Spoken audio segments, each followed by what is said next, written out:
Hi, this is Dennis Gage. Thanks for tuning in to My Classic Car, home of the certified car nut. Our backdrop this week is the Texas Motorplex as we visit the Dallas Fun Ford Weekend, a car show and track event that Henry Ford would be proud of. Because on this weekend, you can show and drag anything you'd like, as long as it's a Ford. And as you can expect, there are herds of Mustangs, as well as a good mix of Henry's other cars. Joining me now is Bill Alexander, event director of Fun Ford Weekend. Hey Dennis, how you doing? Man, I'm having a great time here. Good, glad you're here. You got some cars. Yeah, we had over 600 race cars here yesterday. Man, and they're still coming in. And they're still going down that track. Yes, they are. Yes, they are. Well, now you do these Fun Ford Weekends all throughout the year, is that right? We do. Next year will be our 10th year, and we do events all over the southeast, the northeast, and pretty much all the markets east of the Rockies. Man, now it is a performance-oriented show. Like I say, it's always at a track, right? You bet. But there's a car show associated with it. Yeah, we have a car show. We got a swap meet. We got manufacturers midway. If you're a Ford enthusiast, this is the place you need to be. This is it, man. Well, you know, I smell the rubber smoke and I hear the screech of the tires. I'm getting into this already. You gotta love it, huh? Oh, it gets in your blood. And you know, I might even want to take a trip down that track myself. Hey, I know somebody that can arrange it for you. Well, I do. We'll talk about that later. You bet.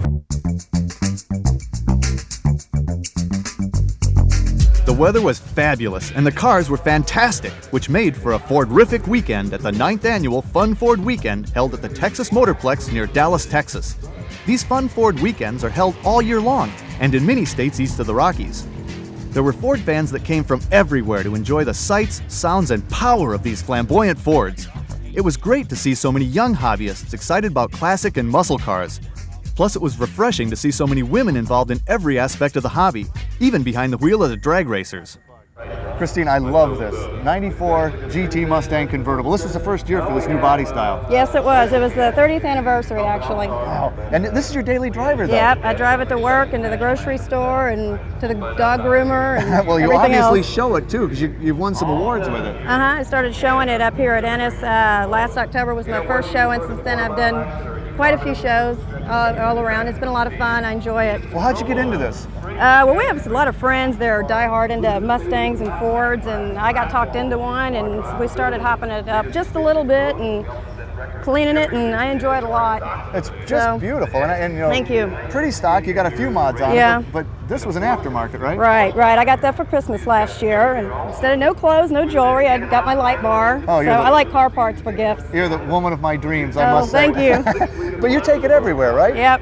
Yep, and I clean it a lot too. Yeah, well, I can tell that. It takes a long time to clean it after you've drove it a whole week. Well, you've got it. It's a great looking car, and you got to look great in it, just cruising down the road. Well, it might be a matter of opinion. I don't know. With over 600 fast Ford race cars, the air was filled with the smell of burning rubber and the sound of deep-throated engine noise. As the kids are saying now, these Fords are fat. Well, Mark, I saw this car, I said 70 Torino. But then I saw Falcon badging.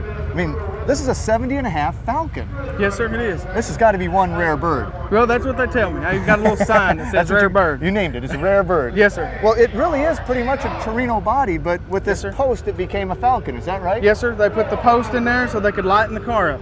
About 500 pounds or so? Yes, sir. And a Torino would have been a hard top? Yes, sir. Torino would have been a hard top, no post. Well, now, when you look inside, it looks pretty Falcon. Yes, sir. Plain Jane. Yeah? Yep. Except for that Hurst shifter. Now and that's a giveaway to what's up front here, because I moved forward, now I'm starting to see some Cobra badging, and I got a front end that looks pretty cool. Was that hood tack? Yes, sir. That's a factory install or dealer option hood tack with a Cobra identification package. And the shaker hood, all this came from the factory? Yes, sir. 351 shaker with a 4-speed. Well, let's open it up. So under there would have been a 351 Cleveland, right? Yes, sir. 351 Cleveland 4-barrel. Pumping out? About 300 horse. 11-to-1 compression. It's a very rare car, very cool car. Thank you. And I appreciate the fact you drive it. Thank you.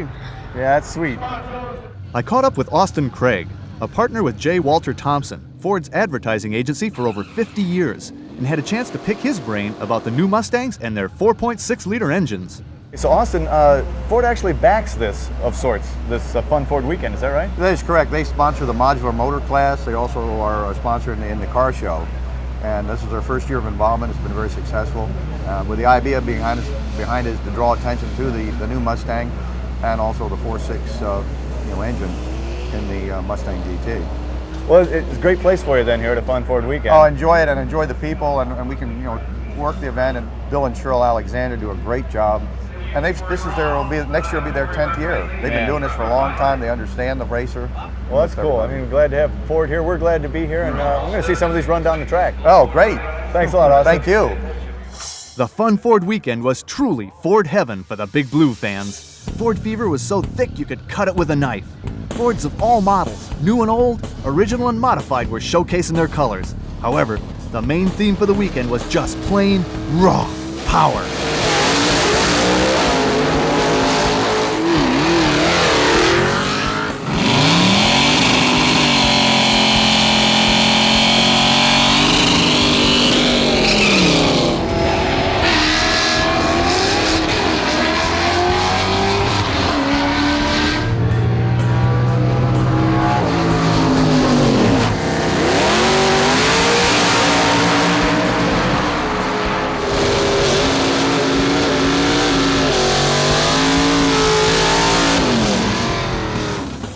I just couldn't resist the chance to get up close and personal with some of these fabulous fast Fords. Oh, how I wanted to jump in one of these cars and smoke some tires myself. But no matter how I pleaded, the owners wanted to feel the power for themselves, and who could blame them? So I had to be content walking down the line of cars as they were waiting to fire down the quarter mile of blacktop. Well, hi, officer. How you doing? Just fine. I don't think we'd outrun this car. Well, it's a pretty good little pursuit vehicle there if you need a quick lap.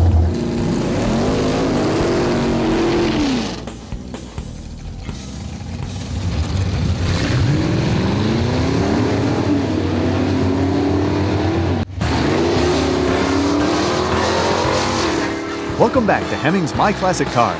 For the past several years, viewers in the Great Northwest have been telling us about an unbelievable car collection owned by Harold LeMay. So during a recent trip to the Seattle-Tacoma area, I just had to stop by and see it for myself. What I found was a first-rate collection of some 2,500 automobiles. Yes, you heard me right, 2,500!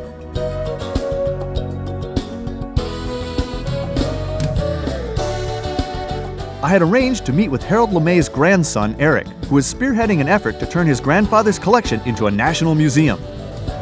Hey, Eric. How you doing? Hi, Dennis. Good to see you. Great to be here. Eric LeMay, grandson of Harold LeMay, the man responsible for all this. Now, this is actually your grandparents' backyard, right, Eric? This is my grandparents' backyard. My grandmother describes it as the typical 5-bedroom house with a 400-car garage. Ooh, how do I get one of those? I think just like any hobbyist would want them. Absolutely, and this is sort of the ultimate hobbyist theme park here.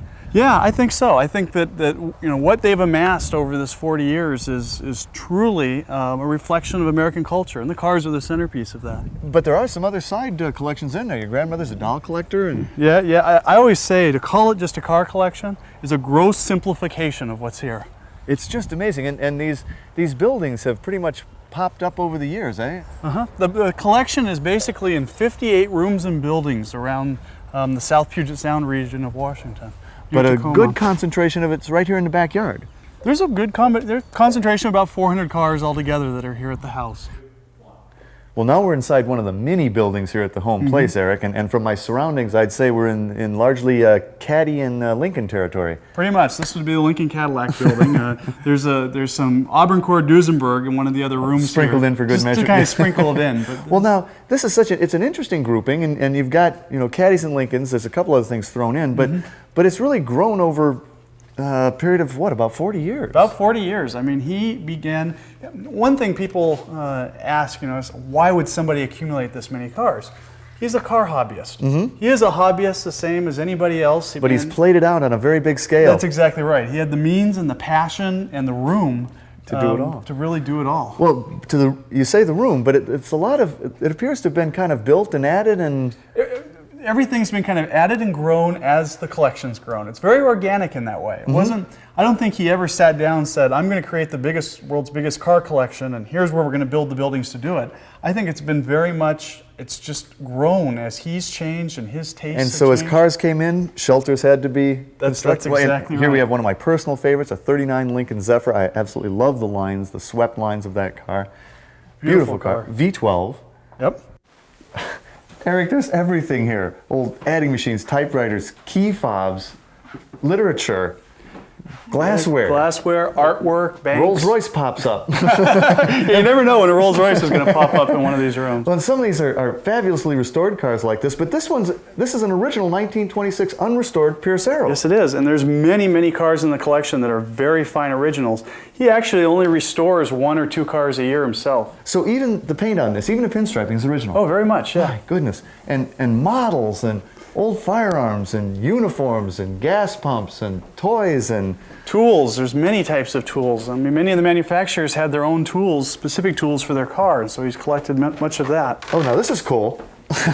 Now, how do you even get these cars up here? Well, actually, if you look at the unpainted section over there, that's a door and a forklift.